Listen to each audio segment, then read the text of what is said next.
Setiap bangsa harus memiliki pandangan hidup atau ideologi sebagai landasan dan menentukan arah tujuan bangsa. Menurut Profesor Dr. Tukiran Tanirejo, tanpa pandangan hidup yang jelas, suatu bangsa tidak akan mengetahui kemana arah perjalanannya dan apa tujuan didirikannya bangsa tersebut. Oleh karena itu, ideologi berfungsi sebagai pedoman dalam mewujudkan cita-cita bangsa.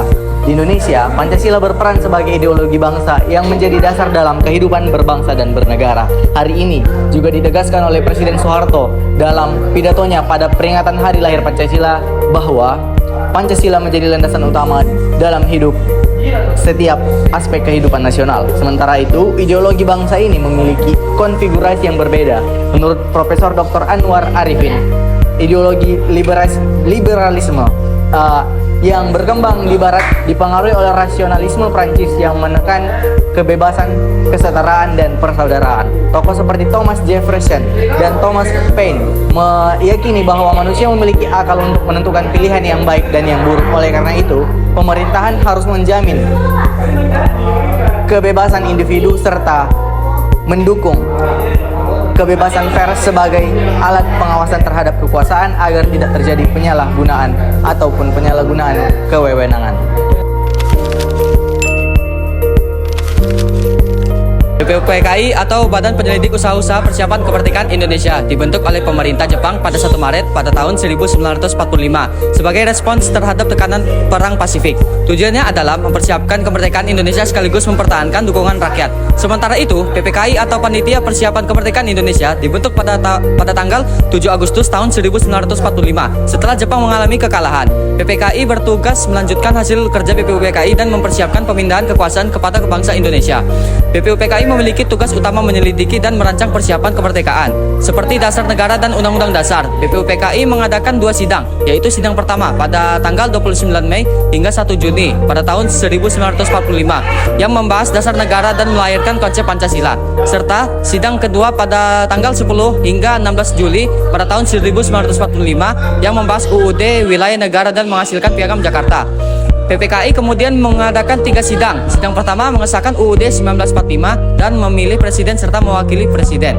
Sidang kedua membagi wilayah Indonesia menjadi 8 provinsi. Dan sidang ketiga membentuk Badan Keamanan Rakyat. BPUPKI dan PPKI menjadi badan penting yang dimanfaatkan tokoh nasional untuk mewujudkan kemerdekaan Indonesia dan membangun dasar negara berdasarkan Pancasila.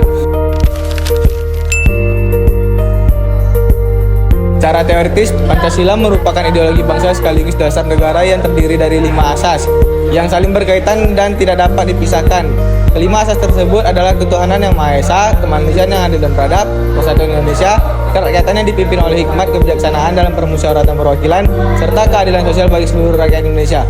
Menurut para ahli, Pancasila berdudukan sebagai norma atau dasar Grundnorm dalam sistem hukum nasional dan menjadi falsafah bangsa yang memuat cita-cita kehidupan berbangsa dan bernegara. Proses terbentuknya Pancasila dapat dipahami melalui 4 teori, yaitu kuasa materialis sebagai asal mula bahan, kausa formalis sebagai asal mula bentuk. Proses terbentuknya Pancasila dapat dipahami melalui 4 teori, yaitu kausa materialis sebagai asal mula bahan, kausa formalis sebagai asal mula bentuk, kausa efisien sebagai asal mula karya, dan kausa finalis sebagai asal mula tujuan. Selain itu, Pancasila memiliki kedudukan dan fungsi penting, yaitu sebagai dasar negara, ideologi negara, pandangan hidup bangsa, serta sumber dari segala sumber hukum nasional yang menjadi acuan dalam pembentukan peraturan perundang-undangan di Indonesia.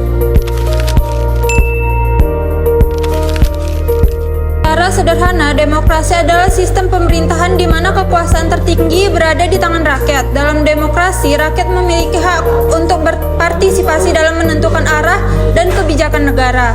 Demokrasi juga menuntut adanya keterbukaan dan komunikasi 2 arah antara pemerintah dan masyarakat. Setiap individu berhak menyampaikan pendapat, memperoleh informasi, serta ikut membentuk opini publik. Dengan demikian, demokrasi tidak hanya sebatas memilih pemimpin tetapi juga memastikan suara rakyat didengar dan dipertimbangkan. Nilai-nilai demokrasi menjadi prinsip utama dalam pelaksanaannya. Nilai tersebut antara lain kebebasan berpendapat, kesetaraan hak bagi seluruh warga negara, serta keadilan dalam pengambilan keputusan. Selain itu, demokrasi juga menjunjung tinggi toleransi dan musyawarah dalam menyikapi perbedaan pendapat. Transparansi dan akuntabilitas pemerintah juga menjadi nilai penting agar kebijakan yang diambil dapat dipertanggungjawabkan kepada rakyat. Hukum dan konstitusi memiliki peran yang sangat penting dalam kehidupan berbangsa dan bernegara. Hukum berfungsi sebagai pedoman bagi masyarakat dan pemerintah agar setiap tindakan sesuai dengan aturan yang berlaku. Dengan adanya hukum, setiap warga negara mengetahui hak dan kewajibannya sehingga tercipta ketertiban, keadilan, dan kepastian hukum. Selain itu, hukum juga mencegah terjadinya kesewenang-wenangan serta menjadi dasar dalam penyelesaian berbagai permasalahan di masyarakat. Sementara itu, konstitusi atau undang-undang dasar merupakan pedoman tertinggi dalam penyelenggaraan negara. Konstitusi mengatur pembagian kekuasaan lembaga negara, menjamin hak asasi warga negara, serta menjadi dasar dalam pembentukan peraturan perundang-undangan. Dengan adanya hukum dan konstitusi, kehidupan bernegara dapat berjalan tertib, adil, dan demokratis. Tanpa keduanya, penyelenggaraan negara akan kehilangan arah dan berpotensi menimbulkan kekacauan.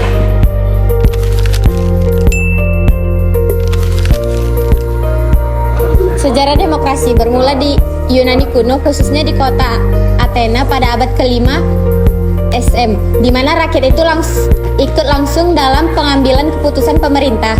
Setelah itu, konsep demokrasi berkembang di Eropa, terutama setelah Revolusi Tengah, Revolusi Inggris, Amerika, dan Prancis yang menekankan kebebasan, persamaan, dan hak rakyat. Kini demokrasi menjadi sistem pemerintahan yang banyak digunakan di dunia termasuk Indonesia. Demokrasi itu sebagai pemerintah oleh banyak orang untuk kepentingan bersama, bukan kepentingan pribadi.